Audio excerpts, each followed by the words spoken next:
and you're allowed to vent about whatever you want. I'll be the therapist. You can lay down on the couch, tell me how you feel.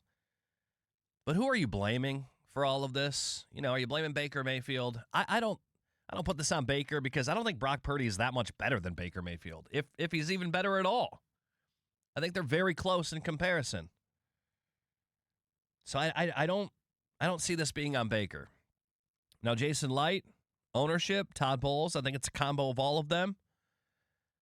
I think if Todd Bowles isn't, brought back to the Tampa Bay Buccaneers, Mike Evans might still be here. I think Evans wanted to go work with a consistent offense. We've had 3 going on 4 offensive coordinators now. Actually, if you actually count before Canales, this will be your 5th offensive coordinator in the last 5 years. I got that right? It's so hard to keep track. But yeah. You know what always remains the same in San Francisco? The offense. And by the way, somebody mentioned on the Pat and Aaron show this morning, I think it was Pat talking about maybe they take John Lynch's name off the stadium there at Ray J or cover it up for a year. I'm all for that because John Lynch took our guy. But the number 888-388-0957. I teased it before the break, and then we'll go to the phones here. The updated odds for the NFC South and also the win totals. Sam Cohen, would you like to take a guess at who is now projected to win the NFC South after Mike Evans has departed? Yeah, I mean, I don't even know that it is because of Mike, but Carolina had a pretty big day on day 1 of the tampering period yesterday. That would be my guess. So what's very interesting is Carolina did have a good day. They get Devin Lloyd. They get Jalen Phillips, thank you.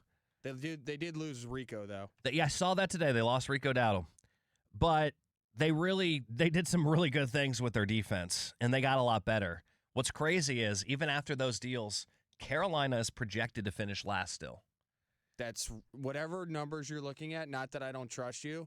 I saw the moves that Atlanta made yesterday. They have to be last. No, they're actually second. No, that's... I know. I don't know where these numbers are from. This is Hard Rock Bet. Well... Updated today.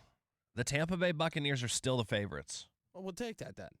The Buccaneers are still the favorites. And guess what? The win total before Mike Evans was 8.5. You know what it is now? Are you going to tell me 9.5? Did it go up? No, it's still 8.5. Okay. What they're telling you is that the loss on the field, it's not that big of a deal. And it's not. It's more of an emotional connection with Mike Evans. He hardly played a year ago. Now, when fully healthy, I'm not going to say he's not a great player. He is. And the things that he provides other players around him is a big deal. And yes, that part will be missed. But if you think this offense can function without Mike Evans, I think you're wrong. I think for the price, even let's say they even countered with, 16 or 17.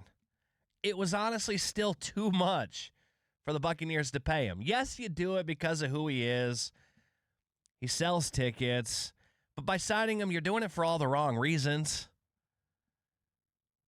And Vegas is telling you so. Because the wide receiver room is already deep.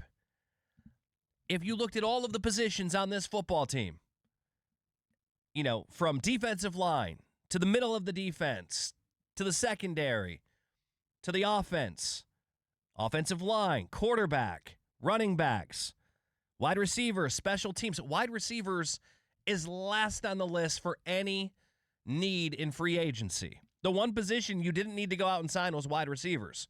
The only reason we're even talking about signing a free agent wide receiver is because he just so happens to be the best offensive player to ever put on the Tampa Bay Buccaneers uniform. But when it comes to winning football games and losing football games, I don't think this changes your outlook as much as you drastically think it does. Most of the loss of Mike Evans is an emotional loss. It's your feelings being hurt. What they need to do, though, is remember when Stamkos left town, and yes, the two situations are not identical. You might feel maybe the same feelings. Seeing Stamkos leave didn't feel good. Just like Mike Evans leaving doesn't feel good. It's going to be weird, really weird seeing him in a Niners uniform. It is. That one's going to sting a little bit. But at the end of the day, In order to make up for this, the Bucs got to do the right thing, just like the Lightning did. They let Stamkos go, and what did they immediately do? Brought in Jake Edsel, who's been fantastic. They went younger, and they spent more money on Gensel that Stamkos even got in Nashville. So it wasn't about not spending. It's just Stamkos wanted more. And I think when you look back at it a year later, and just like I told you that day, I was on the air for 3 hours talking about Stamkos the day he left. I told you it's not going to hurt them on the ice. It's going to hurt you emotionally more than anything. And I stand by that today with the Buccaneers and Mike Evans. But Jason Licht needs to go out and get the Jake Gensel. Trey Hendrickson would be nice. That's a start. Now, it didn't have to be Trey, but the problem is most of the other edge rushers are already off the board.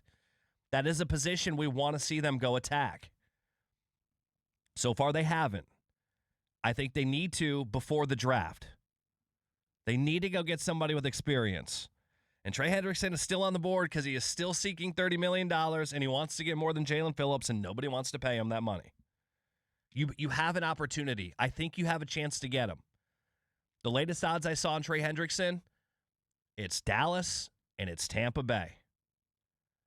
They make that move happen, and I believe the Buccaneers, let's say they sign Trey Hendrickson 10 minutes from now. I think 10 minutes from now, the team is better than they were at this time yesterday. And Mike Evans was still believed to be a Buck yesterday. So if you could take all the pieces they have right now and put them on the field with Evans, or take all the pieces they have on the field right now and give me an elite edge like Trey Hendrickson, the team with Trey Hendrickson is better. Again, the Mike Evans stuff, it's all feelings. And I get it. A lot of you only know Mike Evans. You have little kids who are probably crying about it yesterday. He's your favorite player. Everybody's got an Evans jersey. Emotionally, it sucks. The on-field product, gonna be okay. Not saying changes didn't need to happen this year. I wish they would have. And I think all of this plays out differently, but we can only control so much as fans. Let's go to KJ in Tampa. What's up, KJ? Hey, how you doing? I'm good, man. What do you want to say about Mike Evans? Yeah, I want to say, I kind of agree with you with that John Lynch thing. I know it had to be tampering with or something like that, but he had already made his mind up before he walked off the field. I'm talking about 3rd and 28. I think it was already set up for him to go. And, I hate to see him go because I'm a season ticket holder. Been there for a long time ever since I watched Mike Evans in college. But it kind of hurt me the way I don't want to. After this season here with my tickets, I'm kind of like saying I'm done with it. But we'll see how it go from that point on. But, yeah, I had to be tampering going on now. There was definitely tampering. Whether it's the NFL or it's college, there's always tampering going on. LaShawn McCoy, if you missed it at the beginning, let me try it again. If you missed it at the beginning of the show, a clip came out of LaShawn McCoy talking on a podcast, said he was with Mike Evans on Saturday, and Mike kind of said, hey, I might go to San Francisco. How in the hell did Mike know that on Saturday? Oh, that's right, because they've been talking for quite some time. I'm curious to know if there will be any consequences for that. It's no secret they were talking. The NFL knows that. These deals don't just magically happen at noon. And by the way, a couple of the deals were announced even before noon yesterday. They were coming in as we were signing on the air. 888-388-0957 is the number. Who are you putting the blame on with Mike Evans out the door? Is it Baker? I tend to believe it's not Baker. Because I think Brock Purdy and Baker are kind of in the same tier. Is it somebody suggested yesterday on T-Kraz's show, it's the fans' fault. The game day experience, the grade I believe was an F, according to the players. Was Evans tired of seeing the opposing team's fan bases at Raymond James Stadium? I doubt that's why he left. Now the field got an F.